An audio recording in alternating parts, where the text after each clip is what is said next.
Yes, let's go guys. Samahan niyo ako maglakad. Punta po tayo sa school ni Hero. So medyo hinihingal na ako kasi 1/4 na po yung nalalakad ko. So yun. Meron po kasi siyang activity program sa school. So kailangan ko mag-leave sa work para maka-attend ng kanyang activity. Ayan. Oh, ilang months din naglakad pa ulit papunta dito sa school ni Hero. Nung grade 3 siya, lagi ko siyang sinusundo. Dito kami palagi dumadaan. So ngayon, mga bata naman kasi dito, umuwi na sila mag-isa. Dito tayo sa province of Shizuoka, Japan. Probinsya po itong lugar ko. Tayo naman, di ba? Walang tao. Tahimik. Papakita ko pa naman sana sa inyo yung palayan. Nag-ani na pala sila. Ano ba nung anihan nila dito? Kalimutan ko.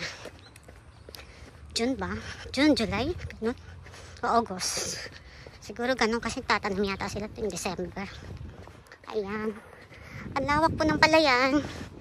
So ayun ang Mount Fuji. Nakita na naman natin ang Mountain Fuji. Teka. So ko na. Ayun. Mount Fuji. Ayan guys. Ganito po yung araw-araw nilalakad ni Hero papuntang school. Ay, kita niyo yung building na yun. Yun. Ayun. Ayan po yung school ni Hero. So, aakyat po tayo dun. Pataas. Bundok po kasi. Ayan. So, lakad-lakad. Medyo masakit sa balat yung araw, pero malamig yung hangin. Kasi,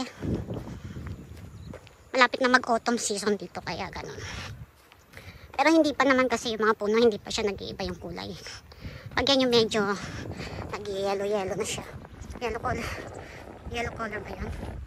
So, ayan. So, 1:55 po start ng activity ni Hero. Anong oras na ba? 1:30 na. So, kailangan ko po magmadali. Then, aakit pa tayo dun sa taas. So, habang naglalakad, vlogging muna ang lola. Ayan, ayan. So, walang tren.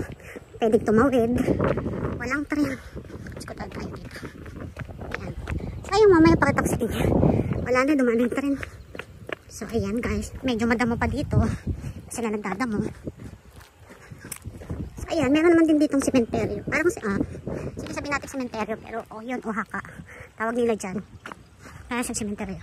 Sementeryo na nga. Yun na. So, dito kami dumadaan. Konnichiwa. Ayun. So, kailangan din bati-bati rin sa masasalubong natin. Kultura nila yan. Ayan. Mga tabi mga bulaklak doon. So,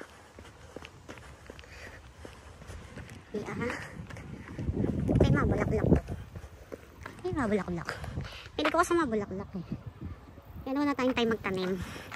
Sobrang busy ni Lola mo. Sobrang busy ni Lola Koki. Yan. So mga, abutin pa siguro akong 15 minutes bago makarating doon sa taas. Malis ako ng bahay, 1:10. So 1:30 na.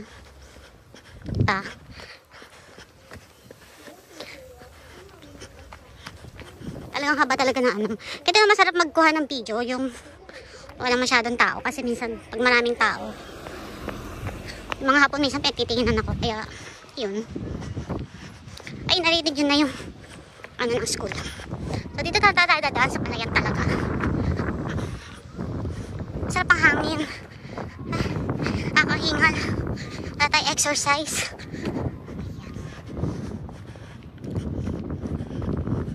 Saglakad tayo. Medyo malayo. Usually kapag kami ganyan activity program, mga parents talaga, pinalalakad na lang sila pumunta ng school, lakad na lang.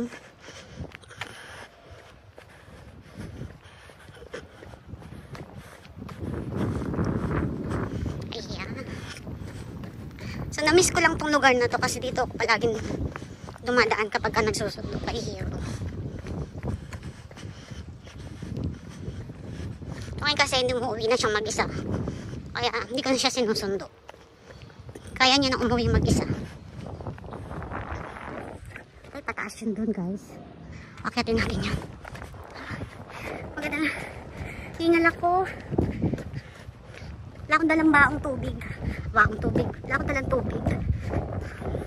Hingawa ko.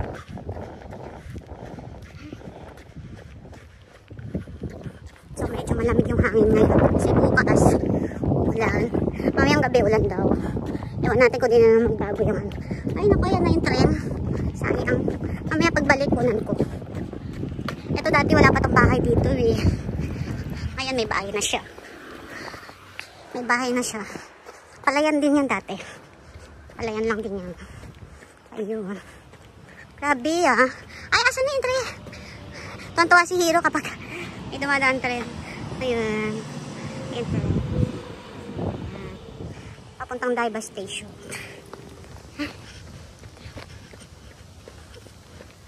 Diba?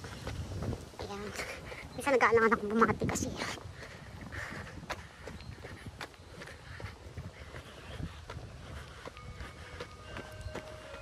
Ayan, tumutunog na yung ano. Parang maaga yata ako ah. Wala pa yung mga mothers. Ako. Kasi ang dami na mga kasabay dapat ng ganito oras. Marami na mga kasabay na naglalakad. Ibig sabihin maaga pa ako. Ako late.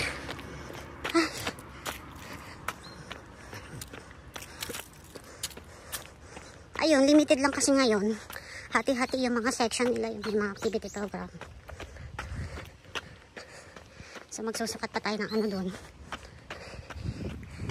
Pero bawal na ako mag-cellphone sa loob ng school. Ayan. Ayun na yung school ni Hiro. Lapit guys, diba? Paakyat. Mga bata, bilib ako sa mga bata. Nilalakad doon ni Hiro araw-araw, 40 minutes. Yun. Hindi mo kasi sila pwede ihatid eh. Kailangan nila maglakad. Mga independent na mga bata dito. Ayan. Ayan.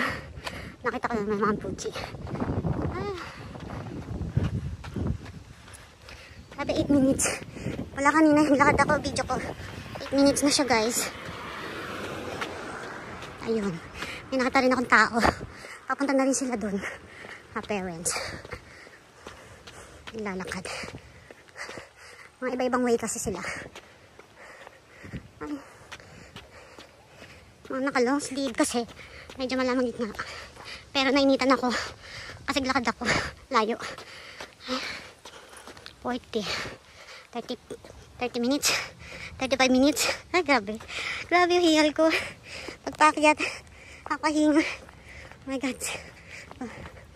Ay, nakarating din tayo sa venue. Sa venue sa school. Ay, mga parents. Papunta na rin sila ng school. Pakita ko lang yung magandang view dito guys. Kaya dinire-diretso ko na yung pagkuha ng video para hindi na rin ako mahirapan mag-edit, diba? Ang hirap pagpaputol-putol eh. Iunala ko sa inyo saka nagsimula. Ayan. Kasi pag nila nagtatanim sila guys. Ayan. Nagtatanim sila oh. Diba? Kasi sipag ng mga hapon. Kita niyo. Dito tayo sa pinakamataas.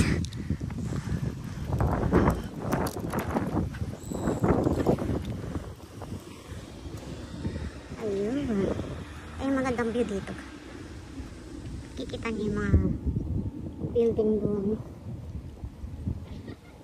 Tapos si Mount Fuji. Ayan. So, yan na guys. Tatawid na tayo. So, magpapabay na muna ako. Babay na muna to guys kasi mukhang bawal mag-cellphone sa loob. Okay, bye-bye. Mamaya po ulit. Salamat. Thanks for watching.